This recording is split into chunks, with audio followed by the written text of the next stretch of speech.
అందరికీ నమస్కారం. ముందుగా మీడియా మిత్రులందరికీ కూడా ఈ కార్యక్రమానికి స్వాగతం పలుకుతున్నాము. పెద్ది సక్సెస్ ప్రెస్ మీట్కి విచ్చేసిన వారందరికీ మరొకసారి స్వాగతం. అండ్ బుచ్చిబాబు గారు, బిగ్గెస్ట్ కంగ్రాచులేషన్స్ మీకు. అండ్ ఎస్, నాకు ఉప్పినప్పుడు నేను ఆయన కలిసి ఇంటర్వ్యూ చేసి అప్పుడే నాకు తెలుసు అనమాట ఈయన చాలా పెద్ద డైరెక్టర్ అవుతారని. అయితే తెలుగు చలనచిత్రమే కాదు, మొత్తం వరల్డ్ వైడ్ తెలిసిపోయారనమాట మీరు. అండ్ అలాగే ఈ చిత్రం ద్వారా వెంకట సతీష్ గారు కూడా యాజ్ అ ప్రొడ్యూసర్గా మొత్తం ప్రపంచవ్యాప్తంగా తెలిసారు. ప్రపంచవ్యాప్తంగా పెద్దితో మీరు అడుగు పెట్టారని చెప్పాలి, ఇంత సక్సెస్ఫుల్గా. కంగ్రాచులేషన్స్ ఫర్ దట్ అండి. సో పెద్ది అనేది సినిమా చూసినప్పుడు ఎన్నో భావోద్వేగాలతో బయటకు వస్తున్నారు, ఎంతో ఆలోచనతో బయటకు వస్తున్నారు. ఓకే, అది డెఫినెట్గా ఆ రోజుల్లోనే కాదు, నాకు తెలిసి ఈ రోజుల్లో కూడా కొన్ని ప్రాంతాలు ఇంకా ఉన్నాయేమో అలా అని అనిపిస్తుంది నాకైతే. సో డెఫినెట్గా ఉండే ఉంటాయి, కానీ అలాంటి వాటన్నిటినీ కూడా ఆలోచింప చేసేలా చేశారు అనమాట Buchibabu garu. Thank you so much for taking this amazing script అండి. దాన్ని అంతే అద్భుతంగా ప్రజెంట్ చేసినందుకు, ఆ ప్రపంచంలోకి మమ్మల్ని అందరినీ తీసుకెళ్ళినందుకు, ఆ పాత్రలతో మాకు ఒక బంధాన్ని ఏర్పరిచినందుకు, ఆ బంధంతో ఆ భావోద్వేగాలతో మేమందరం సినిమా థియేటర్ నుంచి బయటికి రావడం జరిగిందనమాట. ఇది చాలా అరుదుగా జరుగుతూ ఉంటే, సో కొన్ని సినిమాలు ఎప్పుడూ చెప్తూ ఉంటాను, డెఫినెట్గా చాలా చాలా ఎంటర్టైన్ చేస్తూ ఉంటాయి. ఎంటర్టైన్మెంట్తో పాటు చాలా విలువల్ని నేర్పిస్తూ ఉంటాయి. సో విలువలు చాలా అవసరం మనిషి ఉనికి అనమాట.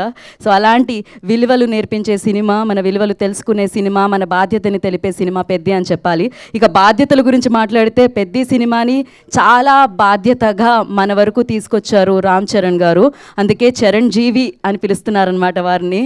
సో ఇదొక అద్భుతమైన విషయం అని చెప్పాలి. డెఫినెట్గా ఆయన స్టార్ హీరో మనందరికీ తెలిసిందే, ఆయన ఒక పెద్ద స్టార్ మనందరికీ తెలిసిందే. కానీ ఆ స్టార్డమ్ ఒక్కటే కాదు, ఆయన కొత్త పాత్రల్ని ఎంచుకుంటూ ఆ పాత్రలకి ప్రాణాలు పోస్తూ, సో ఆ పాత్రలన్నింటినీ మన ముందుకు ఇంట్రడ్యూస్ చేస్తూ అద్భుతంగా ప్రజెంట్ చేస్తూ తీసుకొస్తున్నారనమాట. అందుకనే ఆయన ఒక స్టార్గానే కాకుండా ఒక మంచి మనిషిగా, సో ఆయన క్రమశిక్షణను మనందరికీ నేర్పిస్తూ ఉన్నారని చెప్పాలి. అది ఒక గ్రేట్ యాక్టర్కి, గ్రేట్ స్టార్కి ఉండాల్సిన క్వాలిటీ. అండ్ ఈ చిత్రాన్ని ఆయన భుజాల మీద కాదు, ఆయన తల మీదే మోస్తూ ఈ చిత్రాన్ని తీసుకొచ్చారు. ఆయన పడ్డ కష్టము, ఆ శ్రమ ఇవాళ ఫలితంగా మనందరి ముందుకి పలకరించిందనమాట పెద్దితో. సో విడుదలైన 10 రోజుల్లో 378 కోట్ల కలెక్షన్స్ వచ్చాయి world wide. Congratulations for that entire టీమ్కి. ఇక ఏఆర్ రెహమాన్ గారి గురించి ఏం మాట్లాడతాను చెప్పండి, మాట్లాడితే పాడాలంటే. సో గీతాలు, నేపథ్య సంగీతం అత్యద్భుతంగా ఉంది. ఈ పాత్రల్లోని ఆ భావాల్ని పలికించి వాళ్ళు మన ముందుకు వస్తే యాక్టర్స్, ఆ పలికించిన విధానానికి సంగీతాన్ని ఇచ్చి అది మనసుకి చేర్చారు ఏఆర్ రెహమాన్ గారు. అది ఆయన ఎప్పుడూ చేస్తూనే ఉంటారనమాట. అండ్ ఈ చిత్రంతో మరొకసారి అద్భుతమైన పాటలతో, అద్భుతమైన నేపథ్య సంగీతంతో ఆయన మనల్ని పలకరించడం జరిగింది. ఇక ఎస్, వృద్ధి సినిమాస్ పేరులోనే ఉంది, మీరు ఇలానే అభివృద్ధి చెందుతూ ఉండాలని మనస్ఫూర్తిగా కోరుకుంటున్నాను. ఇలానే వృద్ధిలోకి వస్తూ ఈ బ్యానర్ ఎంతో మందిని ముందుకు తీసుకెళ్లాలని మనస్ఫూర్తిగా కోరుకుంటున్నాను. అండ్ ఎన్నో బిగ్గెస్ట్ బ్లాక్ బాస్టర్స్ మనందరికీ అందించిన మైత్రి మూవీ మేకర్స్ ఈ చిత్రాన్ని ప్రజెంట్ చేయడం జరిగిందనమాట. సో రామ్ చరణ్ గారి పక్కన అత్యద్భుతంగా జాహ్నవి కపూర్ గారు నటించడం జరిగింది. ఇక జగపతి బాబు గారి పాత్ర, సో ప్రతి పాత్ర, దివ్యేందు శర్మ గారి పాత్ర, సో బొమ్మన్ ఇరానీ గారి పాత్ర అత్యద్భుతంగా ఉండింది. పాటలకి మాటలతో ప్రాణం పోసే అనంత శ్రీరామ్ గారు ఈ చిత్రంలోని పాటలకి రాయడం జరిగింది. సో వారికి కూడా మరొకసారి బిగ్గెస్ట్ కంగ్రాచులేషన్స్. శశి గారు కంగ్రాచులేషన్స్. ఇక ఆలస్యం చేయకుండా చిత్ర టీంని సక్సెస్ అందుకొని బిగ్గెస్ట్ సౌండ్ చేస్తున్న పెద్ది టీంని మనం వేదిక మీదకి ఇన్వైట్ చేసేద్దాం. Firstly I request Mythri movie distributors నుంచి శశి గారిని వేదిక మీద రావాల్సిందిగా స్వాగతం పలుకుతున్నాము. నాకు తెలిసినంతవరకు ఈ సినిమా ప్రమోషన్స్ నేను అన్నీ ఫాలో అయ్యాను డే 1 నుంచి. ఆయన చాలా తక్కువ మాట్లాడారు, కానీ ఈ చిత్రానికి ఎంత కావాలి, ఎవరు కావాలి, ఏ రేంజ్ సినిమా అవ్వాలి అనేది ఆయన ఎక్కడ ఆలోచించకుండా సినిమాకి ఖర్చు పెట్టి అన్నీ ఇచ్చి, సో పెద్దిని చాలా పెద్దగా మనందరి ముందుకి తీసుకొచ్చిన ప్రొడ్యూసర్, వృద్ధి సినిమాస్ అధినేత వెంకట సతీష్ కిలారు గారిని వేదిక మీద రావాల్సిందిగా స్వాగతం పలుకుతున్నాము. అండ్ ఆయన పాటకి మాటలే కాదు, మైక్ ఇస్తే వేదిక మీద మాటలు కూడా అత్యద్భుతంగా ఉంటాయి. అనంత్ శ్రీరామ్ గారు, I request on to stage please. Executive producer Praveen గారు కూడా ఒక ఫోటో కోసం జాయిన్ అవ్వాల్సిందిగా కోరుకుంటున్నాము. Please Praveen ji, I request please join the stage అండి. అండ్ అలాగే ఒక ఫోటో కోసం ఆఫ్టర్ ద పిక్చర్ అందరం కూర్చుందామండి. అండ్ నావ్, సో ఉప్పెన అంటూ కలెక్షన్ల వర్షాన్ని కురిపించారు. దాని తర్వాత పెద్ది అంటూ చాలా పెద్దగా, అతి పెద్దగా, అత్యంత పెద్దగా బిగ్గెస్ట్ సక్సెస్ని సాధించి రామ్ చరణ్ గారిని అద్భుతంగా ప్రెజెంట్ చేసి ఒక మంచి కథని మనందరికీ అందించారు బుచ్చిబాబు సనా గారు. ఎస్, ఒక పిక్చర్ కోసం మీరందరూ నుంచుంటే ఒక ఫోటో ఆప్ అయిపోయిన తర్వాత మనం Q&A సెషన్లోకి వెళ్ళిపోదామండి.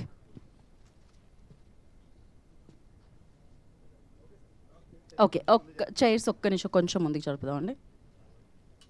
సతీష్ గారు ఒక్క నిమిషం, అంతే.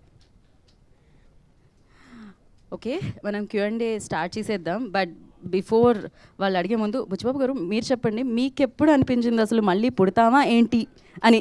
ఉప్పిన టైంలో ఎప్పుడు అనిపించింది, పెద్ద టైంలో ఎప్పుడు అనిపించింది? ఉప్పిన టైంలో కన్నా పెద్ద టైంలో చాలాసార్లు అనిపించిందండి, ఇలాంటి స్క్రిప్ట్ రాయాలంటే మళ్ళీ పుడతామా ఏంటి అని. మొన్న థ్యాంక్ యూ. చిరంజీవి గారు ఇంటర్వ్యూ చేసినప్పుడు ఎలా అనిపించింది? చిరంజీవి గారు కూడా అన్నారండి, బుచ్చి ఇలాంటి సినిమా చూసేద్దాం ఒకసారి, పుడతాం ఏంటి మళ్ళీ అని. థ్యాంక్ యూ అండి. Yeah, over to you guys. మీరు యా ఇప్పుడు మీడియా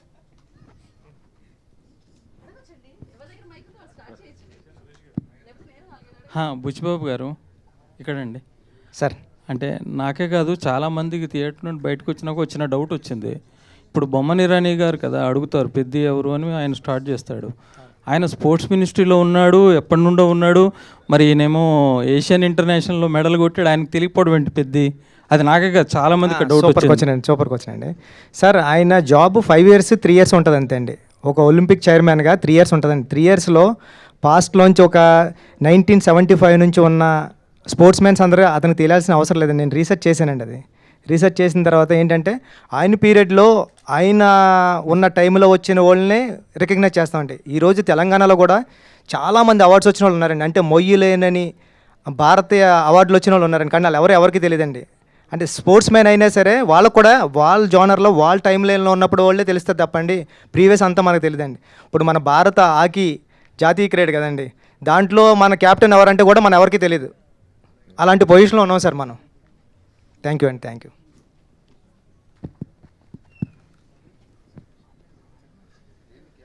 బుచ్చిబాబు గారు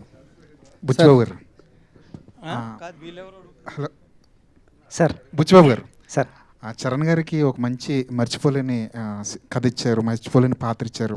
తర్వాత కూడా మీరు చరణ్ గారితోనే ఒక సినిమా చేస్తారని బయట ఒక ప్రచారం నడుస్తుంది.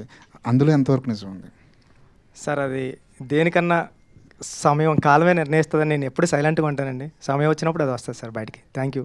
అది జరగాలని కోరుకుంటున్నాను sir. Thank you. Anantha Sriram గారు,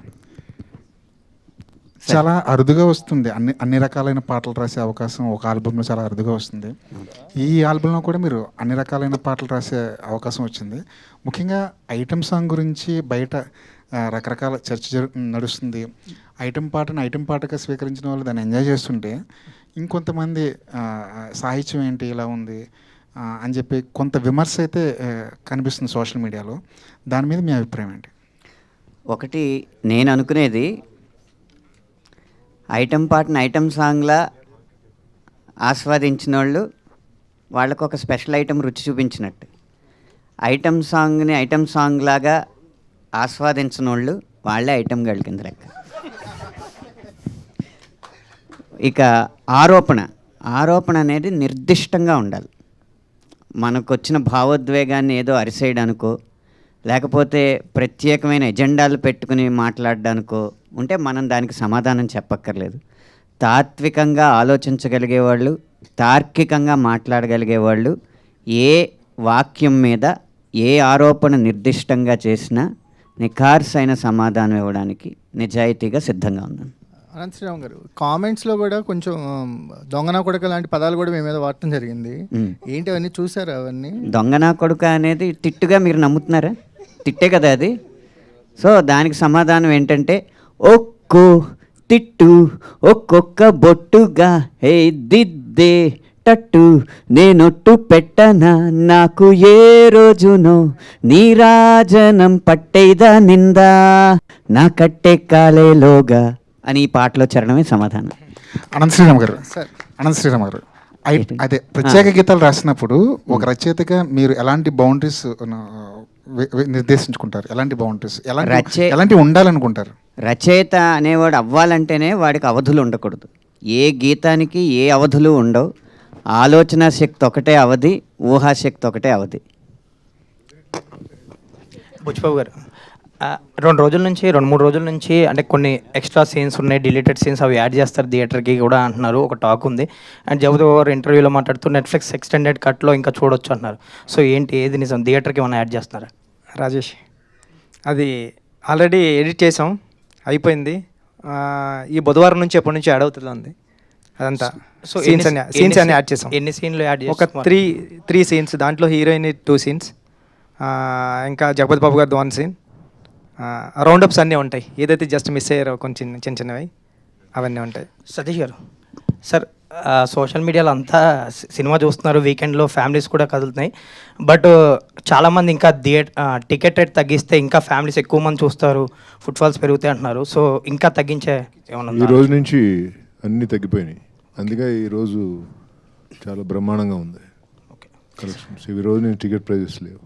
సతీష్ గారు సార్, ఇది 11వ రోజు ఈవేళ, ఆల్మోస్ట్ సెకండ్ వీకెండ్ కూడా అయిపోయినట్టు ఈవినింగ్తో. ఎన్ని ఏరియాలో ఆల్రెడీ బ్రేక్ ఈవెన్ ఉన్నారు, ఎన్ని ఏరియాలకి మనం జిఎస్టీ ఇవ్వాల్సి ఉంటుంది, ఎన్ని ఏరియాలకి హెల్ప్ చేయాల్సి ఉంటుంది? అన్ని బ్రేక్ ఈవెన్ అయిపోతాయి, జిఎస్టీ అవసరం లేకుండానే అయిపోతాయి అంటారు. చాలా వరకు అయిపోతాయి.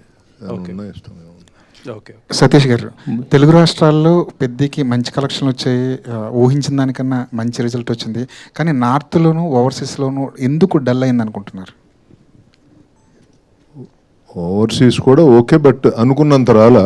ఓకే, దానికి అది కేస్ స్టడీయే. ఎందుకంటే అన్నీ కరెక్ట్గా ఉండి కూడా ఓవర్సీస్ అనుకున్నంత రాలేదు అంటే అది కొంచెం కేస్ స్టడీ. ఇప్పటి నుంచి అంతా ఇప్పుడు వరకు ఓ రకంగా ఉంటుంది, ఇప్పటి నుంచి ఓ రకంగా ఉంటుంది అన్నట్టుంది ఓవర్సీస్. నార్త్లో ఒక సినిమాని టక్కన పట్టుకుంటారు, ఒక్కో సినిమాని పట్టుకోరు. యాక్చువల్గా ఇది పట్టుకోవాల్సిన సినిమా అయినా మనమే మామూలుగా 40 ఎంత ఉంది. సో ఇంకా ఇంకో వీక్ ఉందని ఎదురు చూస్తుంది తప్పితే, ఎందుకంటే బ్రహ్మాండమైన cinema. So how it goes అనేది అర్థం కావట్లేదు. బుచ్చిబాబు గారు ఇక్కడ సార్, మీరు ఉప్పెల్లోనేమో ఒకటి, ఇక్కడేమో ఆల్రెడీ కాల్ అనేది ఉంది కదా. సో ఇప్పుడు దాన్ని బేసిక్గా రెండే ఆ సినిమాలకే ఆయువుపట్టు ఎమోషన్. బట్ ఇప్పుడు దాన్ని తీసుకుని చాలామంది సోషల్ మీడియాలో రకరకాలుగా అంటున్నారు కదా, నెక్స్ట్ ఏం కటింగ్ అని చెప్పి అందరూ అడుగుతున్నారు. సో నెక్స్ట్ అది అన్నిసార్లు సాధ్యం కాదు కదా సార్, అది జరుగుతుందేమో అంతే అండి. సినిమాలో 2 సినిమాలకి అలా కుదిరింది సార్, అన్నిసార్లు ఎలా చేస్తాం సార్. మరి నెక్స్ట్ చిరంజీవి గారితో అన్నారు కదా, ఏం చెప్పారు? లేదు సార్, సరదాగా ఇంటర్వ్యూలో జోక్స్ చేసాం అంతే సార్. అదే, థ్యాంక్ యూ సార్. సతీష్ గారు, ఇంకొక క్వశ్చన్ అండి సార్. ఇది మీరు ఈ సినిమా ముందు కూడా చాలా కొంచెం ఇబ్బంది పడ్డారు ఈ డిస్కషన్లో, పర్సంటేజ్ ఇష్యూలు అట్ల వల్ల. దాంట్లో భాగంగా ఈ సినిమాకి ఆల్మోస్ట్ 350 కోట్లు అయిందని చెప్పి బుచ్చిబాబు గారు కూడా అన్నట్టున్నారు ఈవెంట్లో, విజయవాడ ఈవెంట్లో. సార్, ఒక కొత్త ప్రొడ్యూసర్ కాకపోతే మీరు చార్నాల నుంచి ఇండస్ట్రీతో క్లోజ్గా ట్రావెల్ చేస్తున్నారు, ఇప్పుడు 2 పెద్ద సినిమాలు చేస్తున్నారు. అంటే కాస్ట్ అనేది కంట్రోల్ చేయాలి, అలాగే ఆ కాస్ట్ కంట్రోల్ అయితేనే ఆడియన్స్కి అఫోర్డబుల్ ప్రైజెస్లో టికెట్ ప్రైజెస్ ఇవ్వగలం అనేది చాలా కాలంగా జరుగుతున్న డిస్కషన్. ప్రతి పెద్ద సినిమా వచ్చినప్పటికీ ఆడియన్స్ అలా పించి ఫీల్ అవుతున్నారు. ఎక్కడో అక్కడ ఆగాలి, ఈ కాస్ట్ అనేది పెరిగే కాస్ట్లు, మార్కెట్ అంతా మీకు తెలిసిందే ఎంత ఘోరంగా ఉందో మార్కెట్, ఎక్కడో అక్కడ తగ్గాలనే డిస్కషన్ జరుగుతుంది. ఒక నిర్మాతగా ఏంటి మీ ఉద్దేశం ఏంటి ఇందులో? మీరు చెప్పిన పాయింట్ కరెక్టే, కానీ మనమేమో తెలుగు ఇండస్ట్రీ నుంచి వరల్డ్ ఇండస్ట్రీని చూస్తున్నాం. అంటే పాన్ ఇండియా, పాన్ వరల్డ్కి వెళ్ళాలని మన ఇండస్ట్రీ చేసే ప్రయత్నం అది. ఆ ప్రయత్నంలో ఎప్పుడు సక్సెస్ అవుద్దో తెలీదు. అంటే కొన్ని సినిమాలు అవుతున్నాయి, కొన్ని సినిమాలు అవట్లా. సో అలాంటి సిచ్యువేషన్లో ఈ పెద్ద హీరో సినిమాలు ఉండేది సంవత్సరానికి 2-3 ఉంటాయి. సో దానికి కూడా మనం వారమో 10 రోజులు తెస్తాం, మళ్ళీ ఆ తర్వాత ఫ్రీ రన్నే ఉంటుంది. సో ఇది కొంచెం డిబేటబుల్ పాయింట్. ఇది ఆ సినిమాని ఖర్చు కంట్రోల్ ఎంతవరకు చేయగలం అంతే చేయగలం. అంటే మనకి ఇంత అద్భుతంగా కావాలన్నప్పుడు డబ్బు ఖర్చు పెట్టాల్సిందే. అంటే మెజారిటీ అంతా రెమ్యూనరేషన్లో, ఆర్టిస్టులు కూడా డైరెక్టర్ ప్రతి చిన్న క్యారెక్టర్కే ఒక నోటబుల్ యాక్టర్ ఉండాలి. అది చాలా తప్పండి, చాలా తప్పు జనాల్లోకి తీసుకెళ్తున్నారు. రెమ్యూనరేషన్స్ అనేది అది 100% తప్పది. సో అదేం కాదు. అంటే పెద్ద మెజారిటీ 350లో ఎంత పర్సెంటేజ్ రెమ్యూనరేషన్ ఉండొచ్చు అండి, ఎంత పర్సెంటేజ్ మేకింగ్ ఉండొచ్చు? పర్సెంటేజ్ అడుగుతున్నా, లెక్కలు అడగట్ల. 60% సినిమాకి ఖర్చు అయింది, రెమ్యూనరేషన్లకి 40% అయింది. ఇది కరెక్టు, బట్ అది నరేటివ్ ఏమో డిఫరెంట్గా వెళ్ళుద్ది. ఎందుకంటే మనం సినిమాని అందరం నమ్మి సినిమా మీద అవుట్ అండ్ అవుట్ ఖర్చు పెట్టుకుంటూ వెళ్ళాం. ఎందుకంటే ఇలా ఉండాలి, అలా ఉండాలి, ఇది మంచి సబ్జెక్టు, జనాల్లోకి తీసుకెళ్లాలంటే ఇలా ఉండాలి, ఇలా ఉండాలని మనం ఎక్కడ కాంప్రమైజ్ అవ్వకుండా ఖర్చు పెట్టాం. బుచ్చిబాబు గారు నాది కూడా అదే రిలేటెడ్ ప్రశ్న సార్. ఇప్పుడు ఇందులో మీరు అంటే మీ గురుగారి సినిమా పుష్ప చూస్తే కనుక అందులో అందరూ చిత్తూరు యాక్సెంట్ మాట్లాడతారు, బాగా ఎమోషన్స్ బాగా క్యారీ అయ్యాయి. అందుకని ఇప్పుడు మీరు ఇందులో చూస్తే కనుక అన్నీ వేరే లాంగ్వేజ్ వాళ్ళనే పెట్టారు. మళ్ళీ విజయనగరం బ్యాక్డ్రాప్ అంటారు. నేను ఆ ప్రాంతం వాడిని, విజయనగరం ప్రాంతం వాడిని. సో నాకు తెలుసు అది లాంగ్వేజ్ డబ్బింగ్ మీరు చెప్పిస్తే ఎలా కనెక్ట్ అవుతాం అవుదా. అంటే తెలుగు వాళ్ళు అంతమంది ఉంటుండగా ఎందుకు మీరు హిందీ వాళ్ళని అంత బొమ్మని రాని దివ్యేందు అంటే వాళ్ళు మంచి నటులు కాదని నేను అనట్లేదు. తెలుగు వాళ్ళకి ఆ లాంగ్వేజ్ అది కష్టం, ఆ ఎమోషన్ వాళ్ళు క్యారీ చేయడం చాలా కష్టము. అదే మీరు తెలుగు యాక్టర్లు ఇంతమంది ఉన్నారండి. మన నరేష్ ఉన్నారు, రావు రమేష్ ఉన్నారు, శ్రీకాంత్ ఉన్నాడు, శివాజీ ఉన్నాడు, నందు ఉన్నాడు, చాలామంది ఉన్నారు. మీ గురువుగారు మరి అట్లానే తెలుగు వాళ్ళందరినీ పెట్టి నార్త్లో కూడా పెద్ద హిట్ కొట్టారు. మరి మీరు ఎందుకు అందరినీ నాన్ లాంగ్వేజ్ ఇప్పుడు ఆ కోర్మయ్య అనే ఆయన కూడా మలయాళం అని పెట్టారు మీరు? అవునండి. తెలుగు వాళ్ళని పెడితే లాంగ్వేజ్ క్యారీ అవుతుంది కదండి, మంచి ఎమోషన్ వస్తుందిగా మీకు. ఇంకా తెలుగులో ఇంకా బ్రహ్మాండంగా చేసేది, మీకు బడ్జెట్ కూడా తగ్గేది అప్పుడు. కాదు సార్ మీరు చెప్పింది. అంటే బొమ్మన్ ఇరానీ గారు అంటే నార్త్ నుంచి వచ్చిన అయినారు కాబట్టి బొమ్మన్ గారిని అది పెట్టాం సార్. ఇప్పుడు అందరూ అదే పాన్ ఇండియా అని అందరినీ తెచ్చేసుకుంటున్నారు. లేదండి, పాన్ ఇండియా కథకి ఆ క్యారెక్టర్ సూట్ అవుతుందని అలా ట్రై చేసింది తప్పండి. తెలుగు వాళ్ళు చాలా ఇప్పుడు మన ఎవరు రావు రమేష్ గారు తెలుగు, ఆయనకు ఒక సీన్ ఇచ్చారు మీరు. ఆల్రెడీ 2 సీన్లు ఇప్పుడు యాడ్ చేస్తున్నామండి. అందుకే మీరు చూడొచ్చు. అంటే ఇప్పుడు బయట టాక్ ఏంటంటే ఎస్వి రంగారావు గారు, నాగభూషణం గారు, రావు గోపాలరావు గారు లాంటి వాళ్ళు ఉన్నా ఇప్పుడు హిందీ యాక్టర్ల దగ్గర వీళ్ళని ఒక్కొక్క సీన్ నిలబెడతారని అంటున్నారు. అంటే జనరల్గా మన తెలుగు సినిమాలో తెలుగు వాళ్ళు అసలు చూడడం కష్టం అయిపోయింది కదండి. మీ గురుగారి దగ్గర మరి అది నేర్చుకోలేదా? తప్పకుండా అండి, ఈసారి అలా పెడతానండి తెలుగులో. బుచ్చిబాబు గారు సార్ అందరూ మీ గురించి సినిమాలో అది తీసారు అని అంటున్నారు, కానీ నాకు ఒక మాట బాగా నచ్చిందండి. ఒక చిన్న కాంట్రవర్సీ వచ్చినప్పుడు యూజువల్లీ అండర్ ప్లే చేస్తే అందరూ మర్చిపోతారు అనే యాటిట్యూడ్ ఎక్కువ ఉంటుంది మన ఇండస్ట్రీలో. బట్ మీరు ఓన్ చేసుకుని దానికి అపాలజీ చెప్పారు కదా, అది నిజంగా చాలా బాగా నచ్చిందండి. చాలా తక్కువ మంది డైరెక్టర్లు డేర్ చేస్తారు. Thank you sir. పైగా ఇష్యూ కూడా అలాంటిది. నాకైతే ఆ ఒక్కటే నచ్చలేదు సార్. Thank you sir. కారణం ఏంటంటే ఒక పాత్ర ఒకలాగా ప్రవర్తిస్తుంది అనేది అది దర్శకుడు ఊహ, ఆ ఊహతో చేసింది. అంటే ఇక్కడ ఇంగ్లీష్ మాట్లాడగలిగినోడు గొప్పోడు, పిహెచ్డీలు పట్టభద్రులు వాళ్ళు ఆలోచన విధానమే సరైంది అన్నది ఎక్కువైపోవడం వల్ల ఎవరైతే సోషల్ మీడియాలో వోకల్గా ఉన్నారో, ఎవరైతే మాట్లాడి పదాలు గుమ్మనించి చేస్తున్నారో వాళ్ళ అభిప్రాయం రుద్దబడి ప్రభావితం అవడం తప్ప ఒక దర్శకుడికి ఒక పాత్ర ఇలా ప్రవర్తిస్తుంది అనే స్వేచ్ఛ కూడా ఇవ్వకపోతే మనం సృజనాత్మకతకి ఏం చేసినట్టు? ఇప్పుడు అంటే అదేంటది వైటల్ అట్రాక్షన్ లేకపోతే హార్మోనల్ రియాక్షన్స్ ఇలాంటి పెద్ద పెద్ద పదాలు వాడితేనేమో చాలా ఈస్థెటిక్గా తీసినట్టు ఆసమ్ అంటారు. అదే ముట్టేస్తానని వాడి ట్రైబ్ భాష వాడి మాట్లాడితేనేమో ఇది వల్గారిటీ అంటారు, ఆబ్జెక్టిఫికేషన్ అంటారు.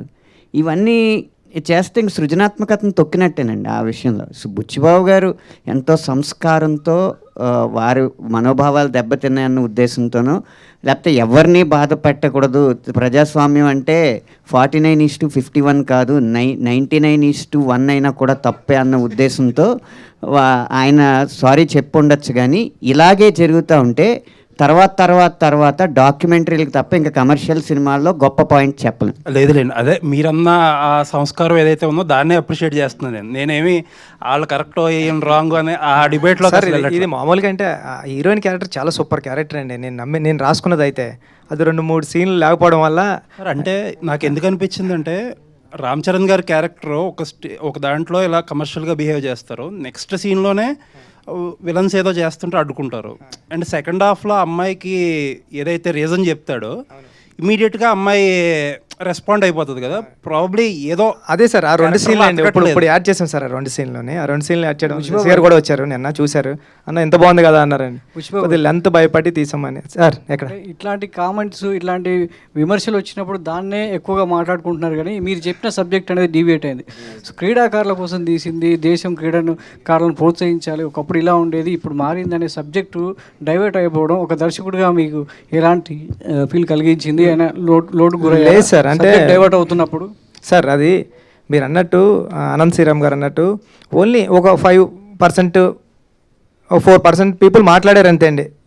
ఏదైతే మాట్లాడకూడదు ఆ పాయింట్ గురించి మాట్లాడారు అంతే తప్పండి.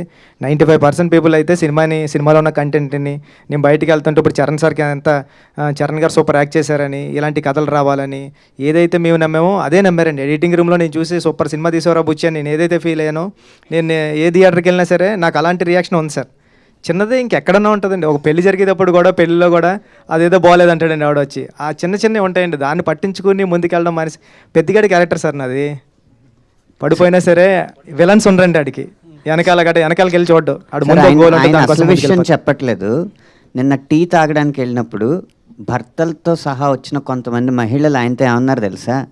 మీరెందుకు సార్ సారీ చెప్పారు, మాకేం అంత ఇబ్బంది అనిపించలేదు, మిగతా సినిమాలు అన్నిటికంటే కూడా చాలా పద్ధతిగానే ఉంది, మీరు అంత ఎందుకు స్పందించారు, అంత సారీ ఎందుకు చెప్పారు అని అడిగారండి మహిళలు. శశి గారు, సార్ శశి ఈ సినిమా అంటే ఆంధ్రాలో చూసుకుంటే కనుక చాలా ఎక్సెప్షనల్ రెవెన్యూస్, అంటే ఊహించిన దానికన్నా ఎక్కువ చేసింది. బట్ నైజాం పరిస్థితి ఏంటి సార్? నైజాం ఎలా ఉంది, ఎంతవరకు అనుకుంటున్నారు? మీరు ఊహించిన దానికన్నా ఉందా, రీచ్ అయింది, ఇంకా ఎక్కువ ఉందా? సార్ సినిమా అంటే ఒక మంచి మోటివేషన్గా తీసిన సినిమా, ఈ జనరేషన్కి కరెక్ట్ నీడ్ ఉన్న సినిమా ఇదండి. సో ఖచ్చితంగా ఒక మంచి ఒక మోటివేషన్ సినిమా ఇంత కమర్షియల్గా పే చేయడం అనేది ఇంతవరకు హిస్టరీలో లేదండి. ఇదే ఫస్ట్ ఫిలిం. కానీ మనం అందరం ఏంటంటే మేజర్గా అంత ఈ రోజుల్లో మీరు చూస్తే మన కూడా వీడియోల్లో ఇన్స్టాల్లో చూపిస్తూ ఉన్నారు, ఒక పిల్లోడు పైనుంచి దూకేస్తున్నాడు, ఇంకోరు వచ్చి, అంటే ఆ వీడియోస్ అంతా చూస్తే భయంగా ఉంటుంది. కానీ ఈ సినిమా ఏం చెప్పింది మెసేజ్? ఒరే, నీకు లైఫ్లో కష్టం అనేది కంపల్సరీ వస్తుంది, దాన్ని నువ్వు ఎంత మెలకుగా దాన్ని ఓవర్కమ్ చేస్తావు అనేది జీవితం. ఇప్పుడు అందులో ఈ సినిమా ఏంటి, ఈ రోజుల్లో సెల్ఫిష్ తప్ప ఎవరు పక్క ఊరు గురించి పట్టించుకోవటం లేదు, పక్కింటోడి గురించి పట్టించుకోని రోజులు ఇవి. కానీ ఈ సినిమా ఏం చెప్పారు, ఒక ఊరి కోసం అతను నా ప్రేమించిన అమ్మాయిని వదిలేశాడు. అంటే ఆ ఊరి కోసం, అంటే కాలు తీసుకోవటం అనేది అది చిన్న విషయం కాదు సార్, అది ఎవరు చేయలేరు. అందులో ఒక రామ్ చరణ్ లాంటి వ్యక్తి ఈ స్టోరీ ఒప్పుకోవటం, ఎందుకు ఒప్పుకున్నాడు అంటే కూడా దీనివల్ల ఆ మెసేజ్ ఈ జనరేషన్కి వెళ్ళాలి, అది ఆయన చేస్తేనే, ఆయన చెప్తేనే జనాలకు వెళ్తుంది. అది ఈ సినిమా మోటివేషన్ అండి. సో ఖచ్చితంగా ఒక కమర్షియల్గా, ఒక హీరో అంటే అన్ని రకాల కమర్షియల్ అనేది, ఇది కమర్షియల్ పెడుతూ ఒక మంచి సినిమా ఇది. సో ఖచ్చితంగా నేను ఫస్ట్లో చెప్పినట్టు సార్, ఈ సినిమా ఏదో మండేకి పడిపోయో లేకపోతే ట్యూస్డేకో ప్యాకప్ అయిపోయే సినిమా కాదు ఇది. సో ఖచ్చితంగా ఫ్యామిలీసు సార్, ఈ రోజుల్లో ఎవరు కూడా డిప్రెషన్ ఉన్నారని పిల్లలు పోయి మదర్ ఫాదర్తో షేర్ చేయటంలే. సో అందువల్ల ఈ అనర్థాలు అనేవి జరుగుతున్నాయి. కానీ ఈ ఖచ్చితంగా ప్రతి పేరెంట్, బిడ్డున్న ప్రతి తల్లిదండ్రులు ఈ సినిమా తీసుకుపోయి పిల్లల్ని తీసుకుపోయి చూపిస్తే ఈ cinema will be a big answer to every, అంటే ప్రతి ఒక్కరికి ఒక సొల్యూషన్ చూపించినట్టు పిల్లలకి. ఓ తల్లిదండ్రులు చెప్పలేంది ఈ సినిమా చెప్పొద్దు అనేది నా ఒపీనియన్ సార్. ఖచ్చితంగా ఫ్యామిలీసు, నేను చాలా మేనేజర్స్కి, రిప్రజెంటేటివ్స్కి ఫోన్ చేస్తున్నాను సార్. సార్ ఏంటి సార్ ఈరోజు 80% ఉంది, ఈరోజు 70% ఉంది, ఏంటయ్యా ఎవరు వస్తున్నారు సార్? ఫ్యామిలీస్ సార్, ఒకటే గొడవ. వాళ్ళేమో 5 ఏళ్ళ పిల్లోడిని తెస్తారు, మాకు టికెట్ లేదంటారు. అది 3 years వాళ్ళకే సార్ టికెట్ లేదు, మిగతా వాళ్ళకి అందరికి టికెటే కదా సార్. కాబట్టి ఈ గొడవ మాకు ఎక్కువ ఉంది థియేటర్ల కాడ అని ఒక మేనేజరు నాకు చెప్పడం జరిగింది సార్.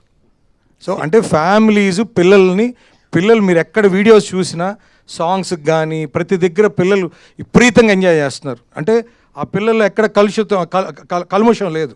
సో వాళ్ళు ఒక సినిమాగా వాళ్ళకి ఎంటర్టైన్మెంట్ కోసం వచ్చారు, ఎంటర్టైన్మెంట్ ఎంజాయ్ చేస్తారు. సో కాబట్టి పిల్లలు మెచ్చారంటే పిల్లలే కదా సార్ దేవుళ్ళు. అయితే పిల్లలకి ఫ్రీగా పెడతానని చెప్పి ఆఫర్ ఇమ్మందండి సతీష్ గారిని. సార్ పిల్లలే సినిమాకి వచ్చేటప్పుడు మళ్ళా పిల్లలు ఫ్రీ సార్. బుచ్చిబాబు గారు, క్వశ్చన్ సార్. బుచ్చిబాబు గారు ఒక్క నిమిషం. బుచ్చిబాబు గారు, అంటే చాలామంది ఏంటంటే ఇది మీ ఒరిజినల్ స్టోరీ, బట్ చాలామంది దీన్ని చందు ఛాంపియన్తో కంపేర్ చేస్తున్నారు. అది 2 years అయింది రిలీజ్ అయిపోయి, మీకు అప్పుడు ఆల్రెడీ పట్టాలెక్కేసింది కదా. సో మరి దానితో కంపేర్ చేస్తున్న వాళ్ళకి దీనికి ఏం చెప్తారు? అదేండి, ఇదే ఎవరు చేయలేదండి నాకు తెలిసి. అంటే సతీష్ గారు, ఇక్కడ బుచ్చిబాబు గారు ఎలాంటి సినిమా ఇచ్చారు కదా, ఎంత మంచి సినిమా మీకు ఇచ్చారు మీ ప్రొడక్షన్ నుంచి. సో ఆయనతో సినిమా చేస్తారా, నెక్స్ట్ రామ్ చరణ్ గారితో సినిమా చేస్తారంటే ఏం చెప్తారు? ఇద్దరితో చేస్తా అని చెప్తా. So thank you sir. Buchibabu గారు సార్ ఆ సినిమా చూసాక నేను 3 times చూసానండి. థ్యాంక్ యూ అండి. అంటే కొన్ని ఫ్లాస్ ఉన్నాయని సెకండ్ టైం వెళ్ళా, సెకండ్ టైం ఎమోషనల్గా కనెక్ట్ అయ్యా, థర్డ్ టైం పెద్దిగాడు మళ్ళీ తీసుకెళ్ళాడు. నాకు మెయిన్ డౌట్ ఏంటంటే కాటు కక్కర్లేనా కళ్ళు అని అందరూ ట్రోల్ చేస్తూ ఉన్నారు, కానీ కాళ్ళు ఇరిగిపోయిన పెద్ది నాకు లాస్ట్కి బయటకు వచ్చినప్పుడు కనిపించింది. సో ఆ పర్టికులర్ ట్రోల్ మీద మీరు ఏం సమాధానం చెప్తారు? అండ్ రాంబుజ్జి క్యారెక్టర్, అప్పల్ సూరి, గౌర్ నాయుడు, పెద్ది, బొమ్మన ఇరానీ గారి క్యారెక్టర్ అందరికీ ప్రతి రోల్కి ఒక న్యాయం చేశారు. కానీ ఎండ్ ఆఫ్ ద డే మరి జాన్వీ కపూర్ సీన్లు కట్ అయినాయా లేదంటే ఆమె క్యారెక్టరే అంతా అని చాలామంది ఆడియన్స్ బయట నుంచి అంటున్నారు, బ్యాక్లాష్ వచ్చింది. సో ఆవిడ రెస్పాన్స్ ఏంటండి సినిమా మొత్తం అయిపోయిన తర్వాత? మీకు ఎలాంటి రెస్పాన్స్ వచ్చింది ఆమె నుంచి? సూపర్ అండి ఇది. అంటే జాన్వీ గారు చాలా బాగా చేశారండి. ఇంకొక 2-3 సీన్లు ఉంటాయి. ఆ సీన్లు అంటే నేను ఎలా రాసుకున్నాను అంటే అండి, క్యారెక్టరు ఒక అమ్మాయికి అంత రెబలిష్గా తిరిగిన అచ్చి అమ్మ లాంటి క్యారెక్టర్ కూడా, అంటే ఉప్పెన్లో మీరు బేబం క్యారెక్టర్ చూస్తే ఈరోజు ఇంత అలాగా ఈ క్యారెక్టర్ గురించి మాట్లాడుతున్నారు కదా, ఆ రోజు బేబం క్యారెక్టర్ చాలా సూపర్. అది అంటే ప్రేమ ఉంటే చాలు, నా పక్కన చేయి పట్టుకుంటే చాలు, నువ్వు నా మీద పడుకోవాల్సిన అవసరం లేదు, పక్కనే పడుకుంటే చాలు అని చెప్పిన డైరెక్టర్ రాసిన స్టోరీ అండి ఇది కూడా.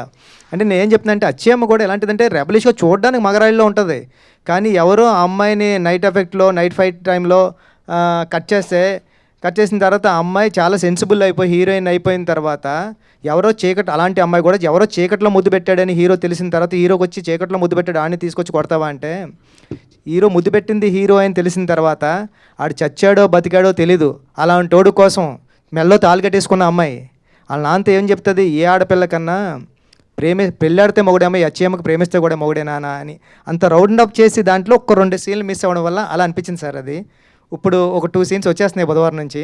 అమ్మాయి క్యారెక్టర్ ఎలా ఎలివేట్ అవుతుందో చూద్దామండి. జాన్వీ గారికి సోషల్ మీడియాలో ఇంకొకటి బాగా స్పెక్యులేట్ అవుతుంది, నెక్స్ట్ మీరు మహేష్ బాబు గారితో సినిమా అంటున్నారు, మైథలాజికల్ అంటున్నారు, దాని మీద ఒక చిన్న క్లారిటీ ఇస్తారా?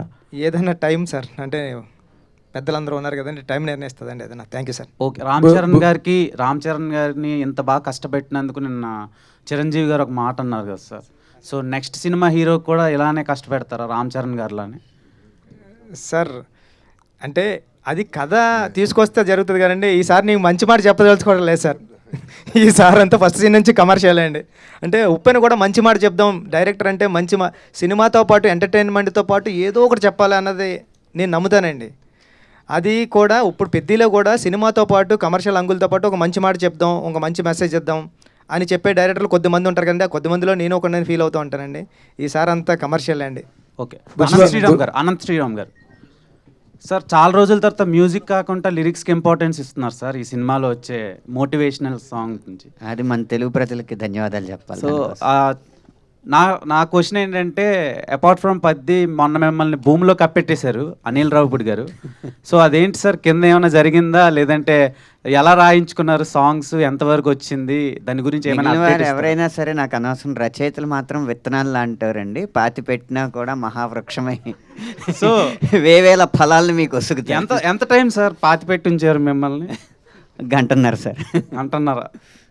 ఓకే సార్, ఈ సినిమాలో సాంగ్స్ బాగున్నాయి, waiting for that film also. ప్రతి సినిమాకి అలాగే ప్రయత్నం చేస్తాను. All the best. బుచ్చిబాబు గారు సార్, బుచ్చిబాబు గారు సార్, నేను అందామనుకున్న మాట మీరు చెప్పారు ఫ్లోలో, బట్ అచ్చేయమ్మ క్యారెక్టర్ ఎంత ట్రోల్ అయినా దాని మీద ఎంత విమర్శ వచ్చినా యాజ్ అ కన్విక్షన్ ఉన్న డైరెక్టర్గా ఒక భారతీయ సంప్రదాయ మహిళ ఏం చేయాలన్నది క్లైమాక్స్లో అద్భుతమైన ఆర్క్ కట్ చేశారు మీరు. దానికి నేను మిమ్మల్ని మనస్ఫూర్తిగా అభినందిస్తున్నాను sir. Thank you sir. Thank you sir. And ఆ క్యారెక్టరు ఎలాంటి ఎవల్యూషన్ను, ఒక హీరో తాలూకా కష్టాన్ని స్ట్రగుల్ని అర్థం చేసుకుని తను ఎదిగే దిశలో తనని ప్రేమించిన ఒక వ్యక్తిగా, త్రికరణ శుద్ధిగా ప్రేమించిన వ్యక్తిగా ఆ అమ్మాయిలోని ఆ అమ్మాయి పరివర్తన చూపించారు మీరు.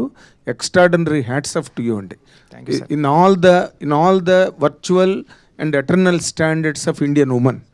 ఒకటి తర్వాత సునీల్ గవాస్కర్కి మీరు కరెక్ట్ ట్రిబ్యూట్ ఇచ్చారు సార్ ఈ సినిమా ద్వారా. అదేంటంటే ఆయన ఒక మాట అన్నాడు, మనకి ఇండియాలో ఫాస్ట్ బౌలర్స్ లేరు, మనకి అంత స్టామినా లేదు, వరల్డ్ బౌలర్స్తో కాంపీట్ చేయడానికి.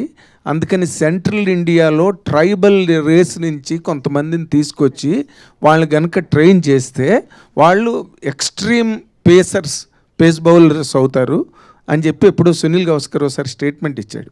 మీరు దానికి కరెక్ట్గా ఒక ట్రిబ్యూట్ లాగా సినిమా తీశారండి. It's a fantastic work you have done against all the criticism you were cornered with. Thank you very much and I appreciate the producer Satish garu also. And మన అనంత శ్రీరామ్ గారు అద్భుతమైన పాటలు రాశారు. Fantastic thank you sir. మీరు చెప్పింది correct point sir.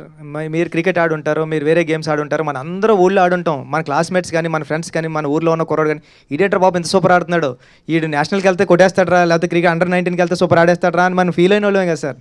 అలాంటి feel అయిన వాళ్ళ దగ్గర నుంచి రాసుకునే కదే సార్. అదే అండర్ ప్రివిలేజ్డ్. అయితే మీకు ఒక చిన్న ఇంట్రెస్టింగ్ క్వశ్చన్. మీరు నా ఇంటర్వ్యూలో మాట చెప్పారు ఏంటి, హీరోకి వాళ్ళు వెతుక్కుంటున్న లేకపోతే వాళ్ళు కోరుకుంటున్న క్యారెక్టర్ని చెప్తే ఈజీ అవుతుందండి, మనకి యాక్సెస్ ఈజీ అవుతుంది. అందుకని రామ్ చరణ్ గారు అనుకున్న క్యారెక్టర్ని నేను రాసి తీసుకెళ్ళానని చెప్పారు. అవును సార్. ఇప్పుడు తక్కువ హీరోలకి ఏమేమి కావాలో ఏమైనా కలెక్ట్ చేశారా డేటా? సార్ సార్ ఏదైనా సరే you have hit the bull's eye as I expected always right from the beginning. నేను సతీష్ గారితో మొదటి నుంచే చెప్పాను, it is going to cross all the borders. Fantastic. Buchibabu garu, thank you sir. First of all congratulation sir మీకు. Sir thank you sir. Sir biggest compliment మీకు ఎవరి నుంచి వచ్చింది? బాగా ఎమోషనల్గా ఫీల్ అయ్యారా మీరు? ఆ కాంప్లిమెంట్ ఏంటి, ఎవరి నుంచి వచ్చింది? నేను మొన్న రిలీజ్ అయిన 4th డేని కార్లో వెళ్తున్నాను సార్. నేను ఇన్నోవాలో వెళ్తూ ఉంటే ఒక ఆటో డ్రైవర్ ఆయనని వాళ్ళ మదర్ అంటే వెనకాల కూర్చున్నారు, కారు ఫాలో అయిపోతున్నారు, ఇంకేం హార్న్ కొట్టుకుంటూ వచ్చేస్తున్నారు. ఎవర్రా బాబు ఇప్పుడు హార్న్ కొడుతున్నారంటే ఇలా క్రాస్గా అడ్డుగా వచ్చి వాళ్ళ మదర్ ఇద్దరు దిగారండి. దిగి బాబు మంచి సినిమా తీసావు, చాలా గుర్తుండిపోయింది, నేను 25 సంవత్సరాల తర్వాత సినిమాకి వెళ్ళాను బాబు, నా కొడుకు తీసుకెళ్ళాడు, ఇప్పుడు ఆటోలోంచి వస్తున్నాం, అందుకే నువ్వు కనిపించబోతులేక మాకు ఏం చేయాలో తెలియలేదు, అందుకే మేము ఆగిపోయామంటే థ్యాంక్ యూ అండి, థ్యాంక్ యూ. ఇది చాలా సూపర్ మెమరీ కింద ఉండిపోయింది సార్ నాకు లైఫ్లో. చాలా అనుకున్నా sir. Thank you sir. Buchibabu గారు మేడం సార్, మీరు ఈ హీరో స్టోరీ ఇన్స్పిరేషన్కి మీరు చెప్పారు మీ ఊర్లో ఎవరో పెద్ది అనే పర్సన్ ఉన్నారు, మేము క్రికెట్కి కూల్కి తీసుకెళ్ళి ఆడిచ్చేవాళ్ళం, మేము కూడా ఇలా చేసామని చెప్పారు. సో ఈ తర్వాత మీరు తనతో మాట్లాడడం జరిగిందా? తన స్టోరీనే ఇలా చేశారు కదా, తన రియాక్షన్ ఏంటి? ఈ మూవీ రిలీజ్ అయిన తర్వాత మాట్లాడారా తనతో? ఇంకా వెళ్ళలేదు మేడం, పిఠాపురం వెళ్ళాలి, పిఠాపురం ఉంటాడు. ఇప్పుడు తనకి గవర్నమెంట్ జాబ్ వచ్చింది మేడం. అంటే 10th క్లాస్ పాస్ అయ్యాడు. పాస్ అయిన తర్వాత ఈ స్పోర్ట్స్ కోటాలోనే జాబు ఆర్ఎస్ఏలో ఉంది. ఆర్ఎస్ఏ ఏదో జాబ్ వచ్చింది, వెళ్ళిన తర్వాత ఒకసారి కలవాలి మేడం. బుచ్చిబాబు గారు, ఒక చిన్న డౌట్ అండి నాకు. సినిమాలో జాన్వీ కపూర్తో ఫస్ట్ సీక్వెన్స్ అవుద్ది కదా, అదే కరెంట్ పోయిన తర్వాత కిస్ చేసే సీన్లో, అప్పుడు ఎలాగైనా ముట్టేయాలరా అంటాడు. అండ్ నెక్స్ట్ సెకండ్ హాఫ్లో వచ్చే సీన్ దగ్గర జాన్వీ కపూర్కి ఇది నేనే అని చెప్పినప్పుడు లవ్ అంటే నా దృష్టిలో ఇదే అంటాడు. సో దానివల్ల ఒక డైరెక్టర్గా మీకు బాగుండొచ్చు, కానీ రామ్ చరణ్ గారికి బయట చాలా బ్యాడ్గా కన్వే అవుతుంది. సో దాని మీద ఒపీనియన్ ఏంటి? అంటే ఒక యాక్టర్ నుంచి చాలా నేర్చుకుంటారు. ఇప్పుడు ఆయనలో ఫేవరెట్ క్రికెటర్ ఎవరంటే పెద్ది సార్ అంటాడు కదా. సో ఈ కిస్ సీన్ దగ్గర కూడా పెద్ది సార్ అన్నట్టు కన్వే అవుతూ ఉంటుంది. సో అలాంటి వాళ్ళకి మీరు ఏం చెప్తారు? అండ్ ఆ సీన్ గురించి నాకు కొంచెం ఇది అదే అండి, పెద్దిలో నేర్చుకోవాల్సింది మంచి కూడా ఉంది. అంటే ఈ ప్రపంచంలో మనకి తాతయ్యలు కానీ అమ్మమ్మలు కానీ చెప్పేవారు కదండి, మంచి చెడు 2 ఉంటే మనం మంచి తీసుకోవాలరా చెడు వదిలేరు అంటారు కదండి. ఈ జనరేషన్లో ప్రపంచంలో 2 లేవండి, ఒకటే ఉంది. దాన్ని నువ్వు మంచిగా కాలితే మంచిగా తీసుకో, చెడుగా కాలితే చెడుగా తీసుకో. సో అదే దీంట్లో ఏంటంటే రామ్ చరణ్ గారిలో జర్నీలో ఆ ఒక్క బిట్టు తప్ప తర్వాత ఇన్స్పిరేషన్ తర్వాత ఫ్లో అంత ఉంది కదా, ఆ మంచిని తీసుకుందాం అన్న. అంటే మళ్ళీ పుడతామా ఏంటి అంటారా? అవునండి, పుడతామా ఏంటి మళ్ళీ. సార్ ముద్దు కూడా ఈ జన్మలోనే పెట్టుకోవాలి కదండి, మళ్ళీ పుడతామా ఏంటి? శశి గారు ఒక మాట. శశి గారు thank you Anand sir. Sir, పెద్ద సినిమా ముందు జరిగిన ఇష్యూస్ ఇవన్నీ ఉన్నాయి, మీకు తెలిసినవి అన్నీ చెప్పాల్సిన అవసరం లేదు. నేను సునీల్ గారిని ఒక ఇంటర్వ్యూ చేశాను. ఇంటర్వ్యూలో ఆయన అడిగా, మైత్రి సినిమాలు వచ్చినప్పుడే ఇవన్నీ ఏంటి డిస్టర్బెన్స్లు కావాలని చేస్తున్నారు అనేది అడిగా. ఆయన నన్ను బయాస్డ్, మీరు పెద్ద ప్రొడ్యూసర్లు మీరు అడగట్లేదు, మైత్రి మమ్మల్ని శశి మమ్మల్ని ఇబ్బంది పెట్టేది మీరెందుకు అడగరు, ఆయన ఎందుకు అడగరు, మమ్మల్ని అడుగుతారు ఏంటి అని అంటున్నారు ఆయన. చెప్పండి సార్. ఇప్పుడే చెప్పారు కదా సార్, ఏమని? ఎవరు ఎలా తీసుకుంటే వాళ్ళు ఇష్టం. ఎలా తీసుకోవడం సార్? సార్ ఇక్కడ ఇబ్బంది పెట్టడం అంటూ ఏం ఉండదు సార్. ఒక సినిమా సినిమా అనేది ఆయన డైరెక్ట్గా అన్నారు, శశి ఈగోకి పోయి సినిమాని కిల్ చేస్తున్నాడు, మా థియేటర్లు మంచి అయినా సరే ఇవ్వట్లేదు మాకు సినిమాలు, వాళ్ళ థియేటర్లోనే వేసుకుంటున్నాడు అని డైరెక్ట్ ఎలిగేషన్ చేశారు మీ మీద. సార్ ఇక్కడ ఒకటే సార్, ఏదైనా మన అందరం సినిమా తర్వాతే సార్. సినిమాని థియేటర్లను బట్టి సినిమా కాదు సార్, సినిమాని బట్టే థియేటర్లు. సో కాబట్టి సినిమా అనేది ఖచ్చితంగా దానికి ఎంత రిక్వైర్మెంట్ ఉంటుందో దాని ప్రకారమే ప్లాన్ చేస్తాం. ఒక్కొక్కసారి సినిమా ఒకసారి 4 థియేటర్లు వేయాల్సిన కాడ 3 వేయాల్సి వస్తుంది, 2 వేయాల్సి వస్తుంది, ఒకసారి 4 వేయాల్సి వస్తుంది. సో సిచ్యువేషన్ బట్టి ఆ సినిమా మూమెంట్ని బట్టి మనం ప్లాన్ చేసుకుంటూ పోతుంటాం సార్. ఈ ప్రాసెస్లో ఒకసారి బాధపడతారు, ఒకసారి ఆనందపడతారు. ఇది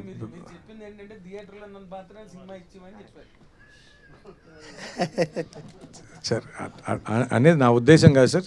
సార్ సినిమాకి ఖచ్చితంగా ఆ థియేటరు ఆ సిచ్యువేషన్ బట్టి మనం ప్లాన్ చేస్తాం సార్. అంటే ఇక్కడ సినిమాని బతికించుకోవడం ఇంపార్టెంట్ సార్, సినిమాని కాపాడుకోవడం ఇంపార్టెంట్ సార్. సినిమాని మనం కాపాడుకుంటే సినిమా మనని కాపాడుతుంది అనేది నా ఫీలింగ్ సార్. సో బుచ్చిబాబు గారు సార్, అంటే సుకుమార్ గారి మూవీస్లో ఆర్టిస్టుల పర్ఫార్మెన్స్ అనేది ఎక్స్టెండెడ్ అంటే ఎన్హాన్స్ అవుతూ ఉంటుంది. ఇప్పుడు మీరు ఉప్పెన చూసుకున్నా, ఇప్పుడు రామ్ చరణ్ గారు అంటే ఒక సినిమా గురించి భిన్నాభిప్రాయాలు ఉండొచ్చు, కానీ రామ్ చరణ్ పర్ఫార్మెన్స్ గురించి మాత్రం అందరికీ ఏకాభిప్రాయం ఉంది. అంటే హీ డిజర్వ్ నేషనల్ అవార్డు అనేది స్టార్టింగ్ నుంచి, అంటే ప్రివ్యూస్ పడిన దగ్గర నుంచి వినిపిస్తుంది. ఆ టాక్ ఇంకా పెరుగుతుంది. పర్ఫార్మెన్స్ వైజ్లో ఒక పీక్స్ ఇప్పటి వరకు రామ్ చరణ్ గారు చేసిన క్యారెక్టర్లో పెద్ద పీక్స్ అంటున్నారు కదా, దీన్ని అచీవ్ చేయడానికి యాజ్ ఎ డైరెక్టర్గా మీరు తీసుకున్న శ్రద్ధ? సార్ నిజంగా చెప్తున్నా, చరణ్ సార్ ఈరోజు ఎరక్కొట్టేశారు అంటున్నారు అందరూనే, దాంట్లో తిరగలేదండి. అంత బాగా చేశారు. నేను చరణ్ సార్ అంత అలా చేయడానికి నేను ఏం చేయలేదు సార్, ఆయనతో కలిపి రోజు భోజనం చేశాను అంతే అండి నిజంగా. సార్ ఇప్పుడు భోజనం చేసేటప్పుడు నెక్స్ట్ సార్ సీన్ ఏంటంటే, పెద్దగాడు ఎలా చేస్తుంటాడంటే, పెద్దగాడు ఎలా ఉంటాడంటే, ఇంతే అండి. అవునా, ఈ మాత్రం క్లూ చెలరైపోతాను నేను అనేవారండి. ఇది ఇస్తే చాలు కదా నాకు అంటే, సార్ అది కాదు ఇప్పుడు అంటే ఇది అని ఇంకటే నాకు అర్థమైంది, నువ్వు అక్కడే ఉండు, మానిటర్ దగ్గర ఉండు, నేను చేసి చూపిస్తానని వారండి.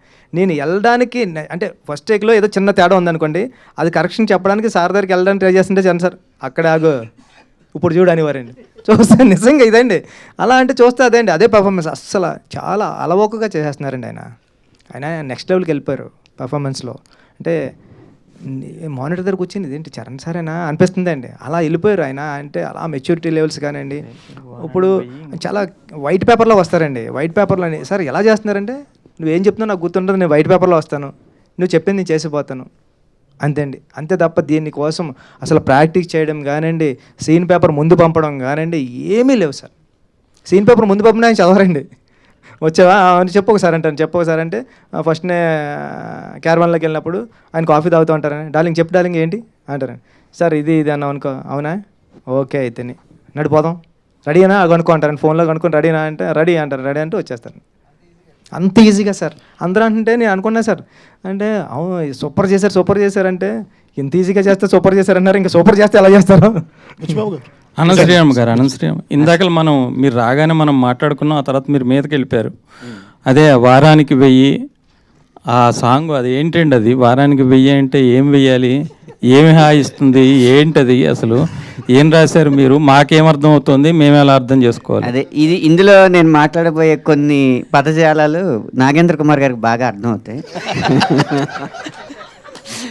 సార్ నాగేంద్ర కుమార్ గారు సరదాగా అందరికీ అర్థమయ్యేలా చెప్పడానికి, పాట చూశారు కదా మీరు, పాటలో నృత్యం కనిపించిందా మైథునం కనిపించిందా? నృత్యం కనిపించింది. నృత్యం అనేది ఒక కళారూపం సార్. వారానికి గనక 1000 దాస్తే ఈ ఎంటర్టైన్మెంట్కి 4000 టికెట్. అక్కడ కనిపించింది నృత్యమే. మైథునంగా భావించిన వాళ్ళు వాళ్ళ ప్రవృత్తి అది అయ్యి ఉన్నట్టు నాకు తెలియదు. మరి నేను అనుకున్న 1000 ఏంటో తెలుసా? చప్పట్లే. వారానికి 1000 చప్పట్లు దాచుకుని నెలకోసారి వచ్చి 4000 చప్పట్లు కొట్టండి నృత్యానికి. బుచ్చిబాబు గారు అంటే నాగేంద్రకి ఎలా అర్థమవుతుంది అనుకుంటున్నారు మీరు? అంటే కొడుకు ఆయన మైక్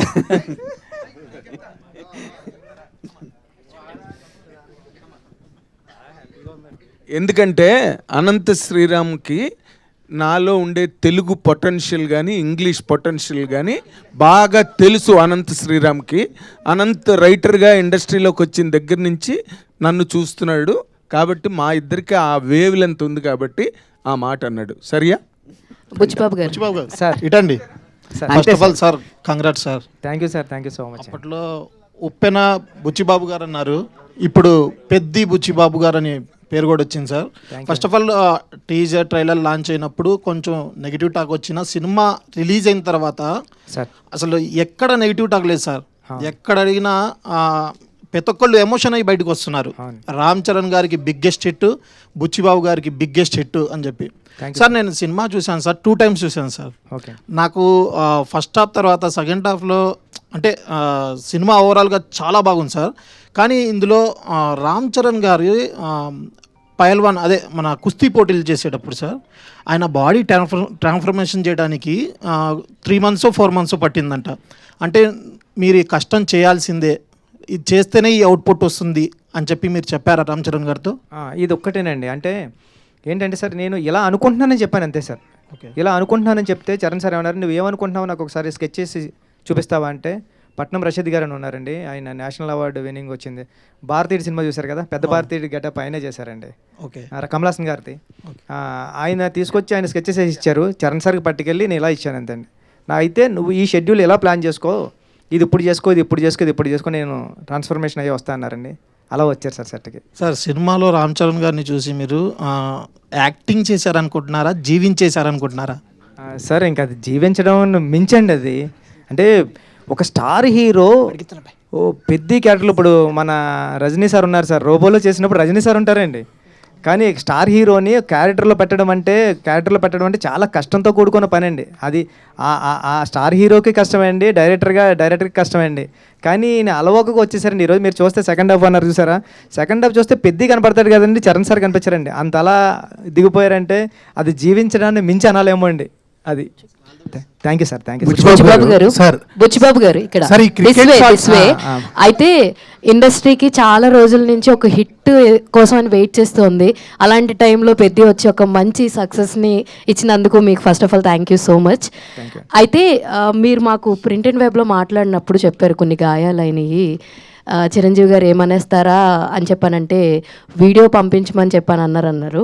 పంపించమంటానికి మీరు వెళ్ళి కలిసి ఆయనతో మాట్లాడిన దానికి మీరు ఏం డిఫరెన్స్ చూసారంటే ఏం చెప్తారు? అండ్ నాకు తెలిసి ఈ సినిమాకి రామ్ చరణ్ గారు బ్లడ్ అండ్ సోల్ పెట్టేసి మరి వర్క్ చేశారు, అది అందరికీ కనిపిస్తుంది, అందరికీ కనెక్ట్ అయింది కూడా. దాని గురించి ఏం చెప్తారు సార్? అది నిజంగానండి, చరణ్ సార్ చాలా కష్టపడ్డారు. మన చిరంజీవి గారు కూడా ఏమనలేదండి, వెళ్ళి అంత కష్టపడ్డాడు కాబట్టి ఇంత పేరు వచ్చింది ఈరోజు, అందరూ చిరంజీవి అంటున్నారని ఆ ఇంటర్వ్యూలో చెప్పారండి. అది చాలా చాలా చాలా థ్యాంక్ యూ అండి. ఎందుకంటే అంటే అందరికీ విలేకరులు అందరికీ మీడియా అందరికీ కూడా థ్యాంక్ యూ అండి, థ్యాంక్ యూ సో మచ్. చాలా పాజిటివ్గా రాశారండి అందరూ కూడా. ఫస్ట్ టైం మన కథని నాకు నచ్చింది, అంటే నా సినిమా ఉప్పుని కన్నా చాలా బాగా రాశారండి. అందరికీ థ్యాంక్ యూ. పిఠాపురం నుంచి ఒక నాని అని టికెట్స్ ఇస్తూ ఉంటాడు మాట అండి, ఆయన ఫోన్ చేశాడండి. ఆయన ఫోన్ చేసి అన్నాడండి, సినిమా ఆయన ఐస్ క్రీమ్ అమ్ముతూ ఉంటాడు, ఇప్పటికే దాంట్లో ఏదో ఫుడ్ అమ్మేది ఉంది, 70 లక్షలు లాస్ వచ్చిందంటే ఇప్పటికి ఆయనకి, ఇంతకుముందు సినిమాలు అన్నట్ల నుంచి. సార్ ఈ సినిమా 4 వారాలు ఆడుతుంది, ఎవరేమనుకున్నా మీరు పడుకోండి అని ఒక టికెట్ కౌంటర్ దగ్గర టికెట్ చింపే అబ్బాయి చెప్పాడండి. సూపర్, 4 వారాలు ఆడుతుందని. థ్యాంక్ యూ అండి. సార్ ఈ సినిమాలో 3 స్పోర్ట్స్ ఉన్నాయి కదా సార్, ఒకటి రెజ్లింగ్, కుస్తీ ఒకటి, క్రికెట్ ఒకటి అండ్ రన్నింగ్ ఒకటి కదా. ఈ సినిమాకి 3 హీరోలు అని అంటాను సార్ నేను. ఒకటి కథ ఇచ్చిన మీరు, ఇంకోటి బ్యూటిఫుల్గా పర్ఫామ్ చేసిన రామ్ చరణ్ గారు, ఇంకా అద్భుతమైన బ్యాక్గ్రౌండ్ స్కోర్ ఇచ్చిన రెహమాన్ గారు. మీరేమంటారు? నిజం సార్, అంటే నేను పక్కన పెట్టాను కదండి, మా 3వ హీరో సతీష్ గారండి. కనిపించిన 4వ సింహం సతీష్ గారండి. అంటే ఈ సినిమా నమ్మడం అంటే అంత ఈజీ కాదండి. మీరు అందరూ నమ్మారు. ఫస్ట్ మేమందరం ఇప్పుడు చరణ్ సార్ నేను ఏదో ఆగతాయితనంగా ఒక కథ రాసేస్తానండి, ఇలా ఉంటుందని. దాంట్లో కమర్షియల్ ఎలిమెంట్స్ పెట్టడానికి చాలా ట్రై చేశాను. చరణ్ సార్ కూడా దాన్ని నమ్మారు, సతీష్ గారు కూడా దాన్ని నమ్మి ప్రొడక్షన్ వాల్యూస్ అలాగే ఇచ్చారంటే అది మామూలు విషయం కాదండి. మేము ఏదైతే నమ్మామో అది ప్రేక్షకులు కూడా నమ్మారండి. ఇప్పుడు నేను వెళ్తుంటే ఫ్యామిలీస్ అందరూ కూడా చాలా ఏజ్డ్ ఉంటున్నారండి, మెట్లు కూడా ఎక్కలేకపోతున్నారు. వాళ్ళు కూడా వచ్చి సినిమా చూసి, నేను స్క్రీన్ వైపే చూస్తున్నా ఏం చేస్తారని, స్క్రీన్ వైపు కాదండి, ఆపోజిట్ మీడియా అది ఆడియన్స్ వైపే చూస్తా ఉన్నా, ఇలా కళ్ళు తుడుచుకుంటున్నారు, అన్నీ చూస్తున్నారు అంటే చాలరా అనుకున్నా సార్. సార్ మీరు కొన్ని విజువల్స్ కవర్ చేయలేదు కానీ వీల్ చైర్తో సినిమాకి వచ్చి చూసిన వాళ్ళు ఉన్నారు. అండ్ వేరే అదర్ కంట్రీస్ నుంచి వచ్చి సినిమాని ఒక 10 సార్లు చూసిన ఆడియన్స్ని కూడా మేము చూడడం జరిగిందనమాట. That all happens for Peddi. Thank you అండి, thank you sir. Final question sir, క్రికెట్లో హెలికాప్టర్ షాట్స్ చూసాము, స్కై షాట్స్ చూసాం, హార్దిక్ పాండ్యా షాట్స్ చూసాం. మీరు మాత్రం ఈ పెద్ద షాట్స్ అనేది చాలా బాగున్నాయి సార్. అలా ఎక్కడ కనిపెట్టారు ఆ షాట్స్? ఒకవేళ ఐపీఎల్ ముందు కనుక వచ్చి ఉంటే ఈ షాట్స్ బాగా ఇంకా వైరల్ అయ్యేవి అని. కొన్ని ఐపీఎల్లో తీసుకున్నామండి, కొన్ని రూరల్ ఏరియాలో కుర్రలు ఆడతారు కదండి, ఎందుకంటే కట్స్ బాల్కి అయితే తగులుతుందండి, అది దెబ్బ తగులుతుంది కాబట్టి కొద్దిగా కేర్ఫుల్గా ఆడాలి. కార్క్ బాల్ కంటే పర్లేదు, ఇష్టం వచ్చినట్టు కొట్టచ్చు, అంత దెబ్బ తగిలినా గట్టిగా తగలదు కాబట్టి అండి. సార్ తగులుతుందండి. బుచ్చిబాబు గారు సార్ సినిమా అంతా ఒక ఎత్తు అంటే క్లైమాక్స్ వరకు వచ్చేసరికి చరణ్ గారు లాంటి ఒక మాస్ హీరోని తీసుకున్నప్పుడు ఆయనకు చాలా ఎక్స్పెక్టేషన్స్ ఉంటాయి. సో అలాంటి ఆయనకి క్లైమాక్స్ చెప్పినప్పుడు ఆయన రియాక్షన్ ఏంటి సార్? లైక్ ఎంటైర్ చరణ్ గారు కావచ్చు, లేకపోతే మీ మూవీ టీం అందరికీ. సార్ క్లైమాక్స్ ఇప్పుడైతే ఆడియన్స్ ఏదైతే రియాక్షన్ ఇస్తున్నారో అదే రియాక్షన్ వచ్చిందండి. చరణ్ గారు లేచి హగ్ చేసుకున్నారు, సూపర్ ఫిల్మ్ చేస్తున్నాం మనం అంటే. ఒక కమర్షియల్ ఫిల్మ్ ఆడియన్స్ కూడా మారిపోయాడండి. ఇప్పుడు రెగ్యులర్గా ఒక ఐటెం చెప్తుంటే ఆయన కూడా అంత తీసుకోవడం లేదు. ఒక వెరైటీ చెప్పడం, ఒక కమర్షియల్ ఎలిమెంట్లో కూడా ఒక మెసేజ్ ఇవ్వడం, ఇది 10 సంవత్సరాల క్రితం వచ్చి ఉంటే ఆడియన్స్ ఎలాంటి ఇట్టిచ్చేవాడో నాకు తెలియదు కానండి. ఇప్పుడు ఆడియన్స్ అయితే చాలా మంచివాళ్ళు, ఇలాంటి మెసేజ్ ఉన్న సినిమాని ఆదరించారంటే మామూలు విషయం కాదండి. Thank you so much. Yeah, mike ఇవ్వండి. మీరు నా ఇంటర్వ్యూలోనే ఒక మాట చెప్పారు ఏంటంటే, అదే నేను thumbnail కూడా పెట్టా, సురేఖ్ గారు చూసి ఎలా ఫీల్ అవుతారు అని చెప్పి నా వైఫ్ భయపడుతుందండి అని చెప్పారు మీరు. నిజంగా ఆ సీన్స్ చూసిన తర్వాత సురేఖ గారు మీతో what she has expressed are what she shared with you అండి, ఆ emotional scenes about the whole film? అప్పటికే నేను తిరుపతిలో ఉన్నానండి, సినిమా ప్రీమియర్స్ పడినప్పుడు నేను తిరుపతిలో ఉన్నానండి. మా గురువు గారు సుకుమార్ గారు వెళ్ళిపోయారండి అక్కడికి, చరణ్ గారి దగ్గరికి. సురేఖ గారు అయితే సుక్కు సార్ని పట్టుకొని చరణ్ గారిని పట్టుకొని ఏం సినిమా తీసావు అని ఊగిపోయారంటండి. ఒక 1 అవర్ వదలలేదంటండి చరణ్ సార్ని పట్టుకొని. నాకేమో సుష్మిత గారు కాల్ చేశారండి, ఆమె ఏడుస్తూ కాల్ చేశారండి. చేస్తుంటే మేడం నేను ఫ్లైట్లో ఉన్నా, ఫ్లైట్ టేకప్ అవుతుంది, నేను తర్వాత చేస్తానని. వెంటనే నేను అప్పుడు 11:30 అయిందండి, నేను తిరుపతి నుంచి రాబోతులకి హైదరాబాద్. మేడం దగ్గరికి వెళ్ళాను, చాలా మంచి ఇలాంటి సినిమా తీసావు, చాలా థ్యాంక్ యూ అని చాలా బాగా చెప్పారండి. ఫెంటాస్టిక్. అయితే ఇందులో లాస్ట్ స్ట్రోక్ ఆఫ్ ఎప్రిసియేషన్ ఏంటంటే, అంటే ఇది ఎప్పుడో ఎక్కడో జరుగుతుంది స్క్రిప్ట్ పరంగా, కానీ మీరు పెద్ద క్యారెక్టర్కి రామ్ చరణ్ గారికి మధ్యలో ఉన్న గీతని చెరిపేసి రెండూ ఒకటి చేశారండి. That is your achievement in this film. Congratulation. Thank you sir, thank you so much sir. Thank you Nagendra Kumar garu. Thank you అందరికీ, మీడియా వారందరికీ ప్రత్యేకమైన కృతజ్ఞతలు తెలియజేసుకుంటాం. థ్యాంక్ యూ సో మచ్ ప్రేక్షకులందరికీ మరొకసారి. So south India's #1 grosser of 2026గా పెద్దని నిలిపినందుకు మరొకసారి ప్రతి ఒక్కరికి కృతజ్ఞతలు. అండ్ టీం అందరికీ వన్స్ అగైన్ కంగ్రాచులేషన్స్ పెద్ద టీం అందరికీ. Today's event by Shreyas Media. This is Geetha బాగా signing off. Thank you so much. ఇంకా సినిమాని చూడని వాళ్ళు వెళ్ళండి, చూడండి, ఇంకా బిగ్గెస్ట్ బ్లాక్ బస్టర్ ఇవ్వండి. Thank you. ఇవాళ అనంత్ శ్రీరామ్ గారు మాత్రం ఫుల్ ఫైర్లో ఉన్నారు. Yeah, thank you so much.